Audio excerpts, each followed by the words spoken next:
தொடக்க நூல் அதிகாரம் 28. ஈசாக்கு யாக்கோபை அழைத்து அவனுக்கு ஆசி வழங்கி கட்டளையிட்டு கூறியது: நீ கானானிய புதல்வியருள் எவளையும் மணந்து கொள்ளாதே. புறப்பட்டு பதான் அராமுக்கு போய் உன் தாயின் தந்தையாகிய பெத்துவேல் வீட்டிற்குச் செல். அங்கு உன் தாய்மாமன் லாபான் புதல்வியருள் ஒருத்தியை மணந்து கொள். எல்லாம் வல்ல இறைவன் உனக்கு ஆசி வழங்கி நீ பல இனங்களுக்கு தந்தையாகும்படி உன்னை பலுகி பெருகச் செய்வாராக.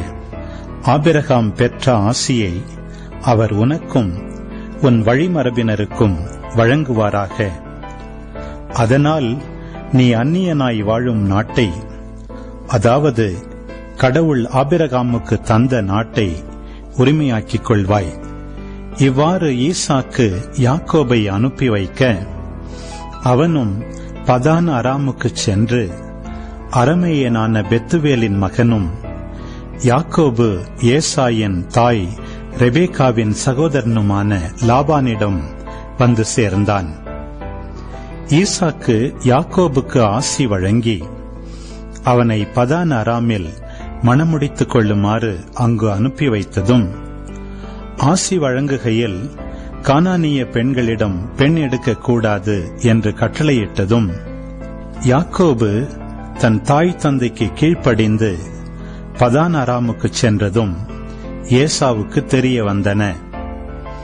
ஈசாக்கிற்கு கானானிய பெண்களை பிடிக்கவில்லை என்பதை ஏசா கண்டு இஸ்மயேலிடம் சென்று ஏற்கனவே தனக்கிருந்த மனைவியரை தவிர ஆபிரகாமின் மகன் இஸ்மயேலின் மகளும் நெபயோத்தின் சகோதரியுமான மகலாத்தை மணந்து கொண்டான். யாக்கோபு பெயர்சேபாவிலிருந்து புறப்பட்டு கரானை நோக்கிச் சென்றான். அவன் ஓரிடத்திற்கு வந்தபோது கதிரவன் மறைந்து விட்டான். எனவே அங்கே இரவை கழிப்பதற்காக அவ்விடத்தில் கிடந்த கற்களில் ஒன்றை எடுத்து தலைக்கு வைத்துக் கொண்டு அங்கேயே படுத்துறங்கினான். அப்போது அவன் கண்ட கனவு இதுவே: நிலத்தில் ஊன்றியிருந்த ஓர் ஏணியின் நுனி மேலே வானத்தை தொட்டுக் கொண்டிருந்தது. அதில் கடவுளின் தூதர் ஏறுவதும் இறங்குவதுமாயிருந்தனர். ஆண்டவர் அதற்கு மேல் நின்று கொண்டு, உன் மூதாதையராகிய ஆபிரகாம் ஈசாக்கின் கடவுளாகிய ஆண்டவர் நானே. நீ படுத்திருக்கும் இந்த நிலத்தை உனக்கும் உன் வழிமரபிற்கும் தந்தருள்வேன். உன் வழிமரபோ நிலத்தின் மணலுக்கு ஒப்பாகும். நீ மேற்கு, கிழக்கு, வடக்கு, தெற்கு திசைகளில் பரவிச் செல்வாய். உன்னிலும் உன் வழிமரபிலும் மண்ணுலகின் எல்லா இனங்களும் ஆசி பெறுவன. நான் உன்னோடு இருப்பேன். நீ எங்கு சென்றாலும் உனக்கு நான் காவலாயிருந்து இந்நாட்டிற்கு உன்னை திரும்பி வரச் செய்வேன். ஏனெனில் நான் உனக்கு வாக்களித்ததை நிறைவேற்றும் அளவும் உன்னை கைவிட மாட்டேன் என்றார். யாக்கோபு தூக்கம் தெளிந்து, உண்மையாகவே ஆண்டவர் இவ்விடத்தில் இருக்கிறார், நானோ இதை அறியாதிருந்தேன் என்று அச்சமடைந்து, இந்த இடம் எவ்வளவு அச்சத்திற்குரியது! இதுவே இறைவனின் இல்லம், விண்ணுலகின் வாயில் என்றார்.